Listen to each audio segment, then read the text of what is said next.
تم جماعت کے اندر انتشار کیوں پھیلاتے ہو اور تم ہر وقت ہر کسی کو کافر کیوں بناتے رہتے ہو اور نئے نئے قسم کے فتوے کیوں دیتے ہو؟ کیا تمہارے علاوہ اس روئے زمین پر کوئی بھی مسلمان نہیں ہے؟ ہر کسی کو تم نے کافر ثابت کیا ہوا ہے۔ ناظرین، خضر حیات بکھروی سے ایک نوجوان نے پوڈ کاسٹ کے دوران سخت قسم کے سوالات کر ڈالے۔ آپ کو ناظرین ہم وہ ویڈیو دکھاتے ہیں، اس سے پہلے آپ سے گزارش ہے کہ ہمارے اس چینل کو ضرور سبسکرائب کر لیجئے۔ چینل سبسکرائب کر لیا ہے تو چلیے ناظرین اب چلتے ہیں اصل ویڈیو کی طرف۔ آپ سب سے پہلے وہ ویڈیو سماعت کیجئے، اس کے بعد ہم بات کرتے ہیں۔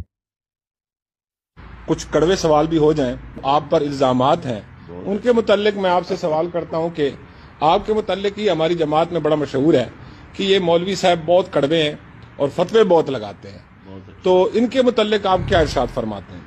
دیکھیں، کڑوے ہونے کا کوئی معیار بھی ہے۔ چند ایسے الفاظ ہیں جن کا ہمیں اب تک مفہوم سمجھ نہیں آیا۔ ایک دہشت گردی کس چیز کا نام ہے؟ دوسرا تشدد، یہ کس چیز کا نام ہے؟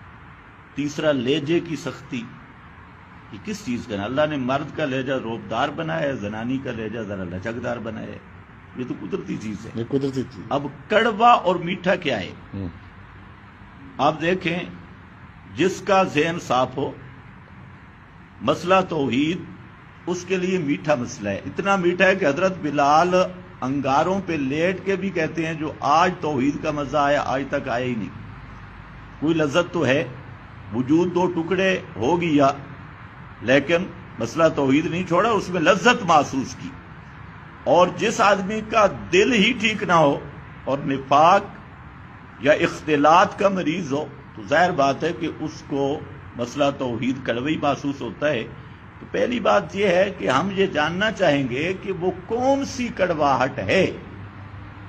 ایک دوسرا، میں نے کئی دفعہ کہا ساتھیوں کو کہ میری پوری زندگی کے، آپ خود اس کا مشاہدہ کر لیں، میری زندگی کے پورے بیانات جمع کریں اور ان میں سے کوئی ایسے کلمات منتخب کریں جو قرآن، سنت، اقوال صحابہ میں نہیں ہیں، تو میں ان سے علی الاعلان توبہ کروں گا۔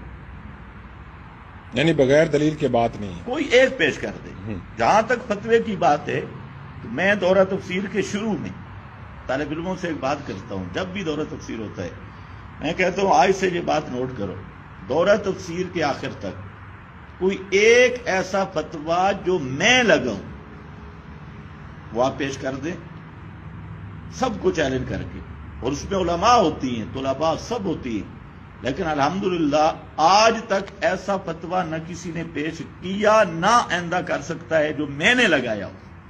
اب ایک فتویٰ ہے جو قرآن میں ہے، ایک فتویٰ ہے جو حدیث میں ہے، ایک فتویٰ ہے جو صحابہ نے لگایا، ایک فتویٰ ہے جو فقہائے امت، علماء امت لگاتے ہیں۔ اس فتویٰ کو اگر میں بیان کر دوں تو بدنام ہمیں کیا جاتا ہے کہ یہ فتویٰ لگاتے ہیں۔ ان الزام لگانے والوں سے آپ ذرا یہ تحقیق تو کریں نا، آپ بھی کو بھی میں کہتا ہوں ایک فتویٰ میرا لائیں جو میں نے اپنی طرف سے لگایا ہو اور اس کا کوئی ماخذ شریعت میں نہ ہو۔ تو میں تو عموماً کوشش کرتا ہوں کہ فتویٰ بھی قرآن سے دکھاتا ہوں، مسئلہ بھی قرآن سے دکھاتا ہوں اور اس کی تائید علماء سے پیش کرتی۔ بے شک اس میں کوئی شک نہیں ہے، ہم دیکھتے آئے ہیں کہ آپ جو قرآن نے یا حدیث نے فتویٰ پہلے سے لگا رکھا ہے آپ اسی کو آگے بیان کرتے ہیں۔ آپ لوگوں سے پوچھیں وہ کون سا فتویٰ ہے جو ہم نے اپنی طرف سے لگایا۔ یعنی علمی تحقیق یہ بھی ایک مشہور ہے کہ علمی تحقیق ہر بندے کی ہوتی ہے لیکن اس کو اپنے تک رکھنی چاہیے، تو کیا آپ یہ سمجھتے ہیں کہ اس تحقیق کو آگے بیان نہ کرنا مداہنت ہے؟ دیکھیں، دو باتیں، ایک ہے کہ مسائل کا تعلق ہے توحید، شرک، سنت اور بدعت کے ساتھ، ان کو تو کتمان کرنا بالکل مداہنت ہے۔ اور ایک چیز ہے جو علمی مسائل میں، فروعات میں، عملیات میں بعض تحقیقات ہوتی ہیں، اور میں اس بارے میں بھی صاف کہتا ہوں الحمدللہ ہم نے کوئی ایسا مسئلہ کبھی نہیں کیا جو ہم نے خود سمجھا ہو، خود اپنی رائے، ہم کوئی رائے نہیں رکھتے۔ ہمارا جو مسئلہ بھی ہے سلف میں صحابہ میں، تابعین میں، تبع تابعین، ائمہ اربع ان کے شاگرد یا ان کے اصول پر مبنی ہیں. کوئی ایک بھی ایسا مسئلہ فروع میں بھی نہیں جو میرا تفرد ہو یا میری رائے ہو. ہم رائے کے اہل ہی نہیں ہیں، تفردات کے ہم اہل ہی نہیں ہیں. بڑے بڑے علماء کے تفردات ہیں، لیکن الحمدللہ میرا کوئی تفرد آج کی تاریخ نوٹ کر لیں نہیں، کوئی رائے میری اپنی نہیں بے شک، کسی مسئلے میں. ماشاء اللہ، آپ کوئی مسئلہ کہیں اس کا میں حوالہ دوں گا. ماشاء اللہ.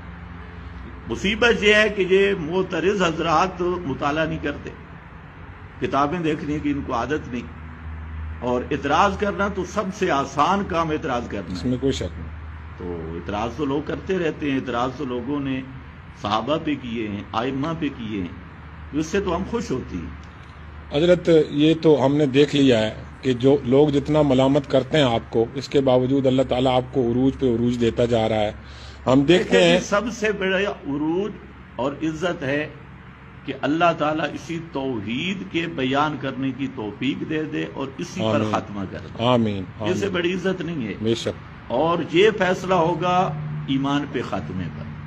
بے شک. اس لیے ہر آدمی کو ڈرنا چاہیے کہ اللہ تعالیٰ ایمان پہ خاتمہ کرے. ناظرین، آپ نے ویڈیو سنی، مکمل کلپ سنا. امید کرتے ہیں کہ آپ کو تمام باتوں کی سمجھ آ چکی ہو. امید کرتا ہوں کہ آپ کو ویڈیو پسند آئی ہوگی. ملتے ہیں اگلی ویڈیو میں. السلام علیکم ورحمۃ اللہ وبرکاتہ.